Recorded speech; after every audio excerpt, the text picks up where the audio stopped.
अब देखो यार, अगर तुम लोग AEW सुपरस्टार डस्टिन रोड्स के फैन हो तो गाइस तुम लोग के लिए बुरी खबर है, क्योंकि गाइस यहाँ पर डस्टिन ने उनका रिटायरमेंट अनाउंस कर दिया है। ROH के वीकली टेलीविजन शो के शुरू होने के बाद AEW के अंदर कौन सी बड़ी प्रॉब्लम सॉल्व होगी, इसको लेकर बड़ी अपडेट सामने आ चुकी है।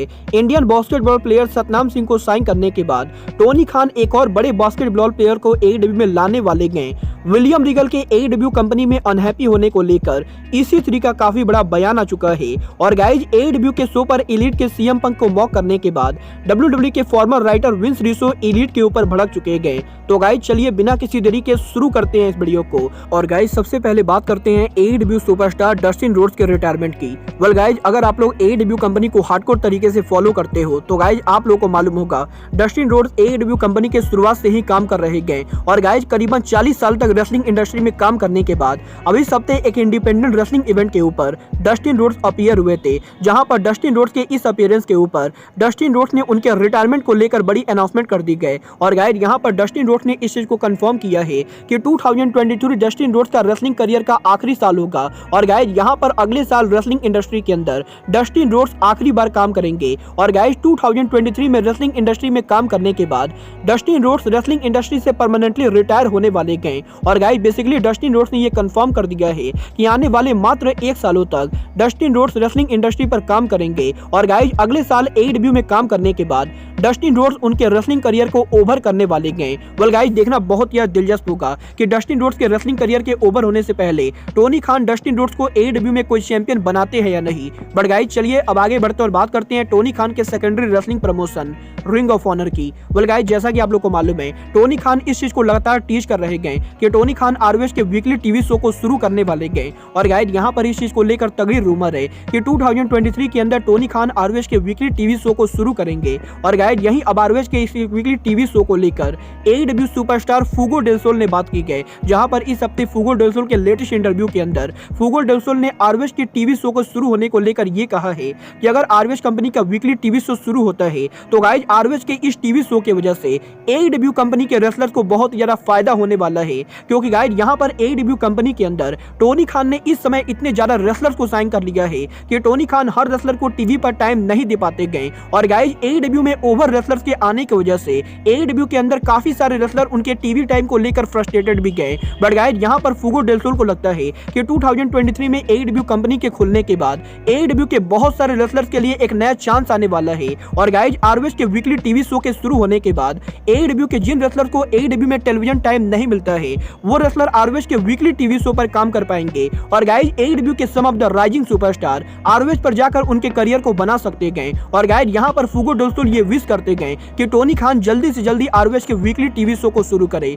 वेल गाइज मैं यहाँ पर फुगो डेल सोल से पूरी तरह से एग्री करता हूँ। और गाइज मुझे भी लगता है ROH के वीकली टीवी शो के आने के बाद AEW के रेसलर को बहुत ज्यादा बेनिफिट होने वाला है। बट गाइज चलिए अब आगे बढ़ते और बात करते हैं AEW के न्यूएस्ट साइनिंग लियम मैकमारो की। वेल गाइज अगर आप लोग को नहीं मालूम है कि लियम मैकमारो कौन है तो गाइज मैं आप लोग को बता दूं, लियम मैकमारो ओरिजिनली एक कैनेडियन बास्केटबॉल प्लेयर है जो कि कनाडा के अंदर बास्केटबॉल को खेलते गए। बट गाइज यही अभी सप्ताह लियम मैकमारो के लेटेस्ट इंटरव्यू के अंदर लियम मैकमारो ने इस चीज को कंफर्म किया है कि लियम मैकमारो टोनी खान की कंपनी पर बहुत जल्द डेब्यू करने वाले गए। क्योंकि गाइज आज से करीबन कुछ महीनों पहले लियम मैकमारो AEW डायनामाइट के बैक स्टेज एरिया पर पहुंचे थे, जहां पर उनकी मुलाकात AEW के प्रेसिडेंट टोनी खान से हुई थी। और गाइज टोनी खान लियम मैकमारो के हाइट और वेट को देखकर काफी ज्यादा इंप्रेस है। और गाइज टोनी खान ने लियम मैकमारो को यह वर्बली प्रॉमिस किया है कि टोनी खान लियम मैकमारो को AEW कंपनी पर साइन करेंगे। और गाइज इसलिए लियम मैकमारो प्रो रेसलिंग इंडस्ट्री पर डेब्यू करने के लिए करंटली उनके ट्रेनिंग को भी कर रहे गए। और गाइज यहाँ पर AEW के अंदर 7 फुट 2 इंच के इंडियन रेसलर सतनाम सिंह को साइन करने के बाद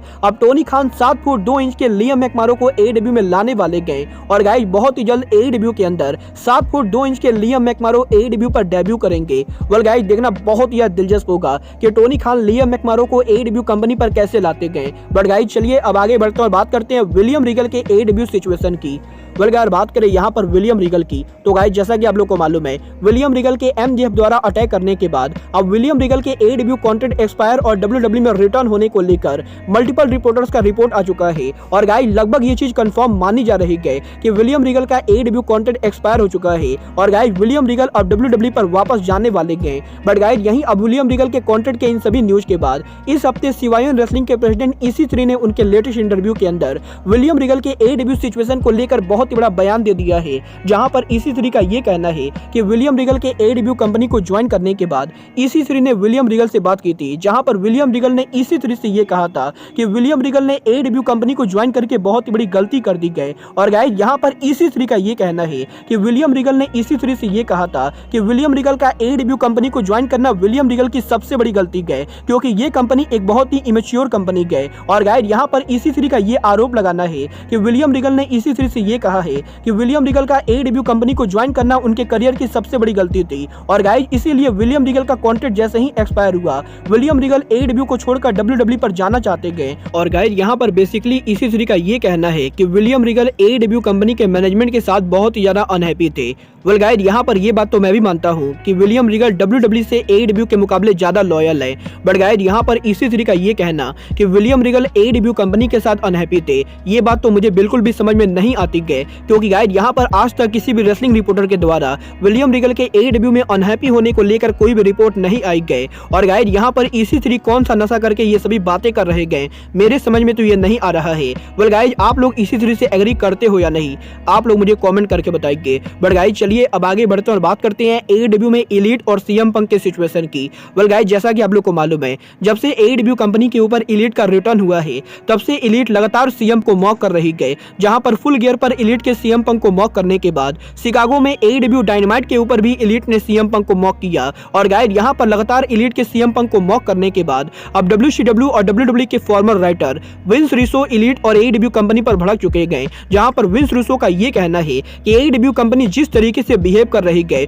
उस चीज को देखकर विंस रूसो को हंसी आती गई, क्योंकि गाइस यहां पर AEW कंपनी की हालत करंटली काफी ज्यादा खराब है। और गाइस जिस तरीके से AEW पब्लिक के सामने बदनाम हुई गए, उसके बाद भी AEW के शो पर एलीट का CM पंक को मॉक करना विंस रूसो को काफी ज्यादा गलत लगता है, क्योंकि गाइस यहां पर विंस रूसो का मानना है कि CM पंक ने AEW कंपनी को सबसे ज्यादा प्रॉफिट दिया है। और गाइस इसके बावजूद भी पहले तो AEW कंपनी ने CM पंक को कंपनी से बाहर करके एलीट को AEW कंपनी पर वापस लाया, और गाइस उसके बावजूद भी एलीट ने AEW के शो पर आके CM पंक को मॉक करने की कोशिश की गई, जो चीज की विंस रूसो को बहुत ज्यादा चाइल्डिश लगता है। और गाइस यहाँ पर विंस रूसो का ये कहना है कि अगर किसी कंपनी का EVP अपने एम्प्लॉय को मॉक करता है, तो गाइस उस कंपनी का कुछ भी नहीं हो सकता है। और गाइस बेसिकली विंस रूसो ने एलीट के AEW में बिहेवियर को लेकर AEW कंपनी को बुरी तरीके से रिप कर दिया है। वेल गाइस यहाँ पर मैं विंस रूसो की पूरी बातों से एग्री नहीं करूंगा, बट गाइस यहाँ पर डेफिनेटली मैं भी इस बात से एग्री करूंगा कि एलीट जिस तरीके से चाइल्डिश बिहेवियर कर रही गए, वो चीजें काफी ज्यादा खराब लग रही गए। क्योंकि गाइस यहाँ पर ये मेरा पर्सनल ओपिनियन है कि अगर टोनी खान CM पंक को वापस लाने वाले गए,